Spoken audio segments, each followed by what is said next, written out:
இவர் ஒரு சீரிய பகுத்தறிவாதி, தன்னலமற்ற சுயநலமற்ற சுயமரியாதை வீராங்கனை என்று சொல்லக்கூடிய அந்த வாய்ப்பு.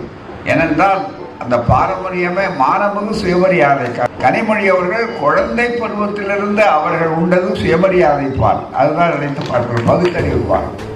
ஒரு பக்கம் கலைஞர் அவருடைய சிந்தனை இன்னும் மிக முக்கியமா, அவருக்கு ரொம்ப பூரிப்பு.